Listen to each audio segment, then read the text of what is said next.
Now I will play it for you in tempo 8th note 120.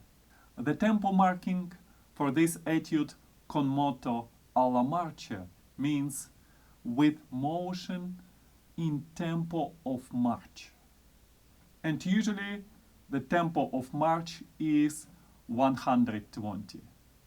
You can measure every 8th note with metronome, which will be 120, or you can set a metronome to 60, which will tell you where each quarter note comes.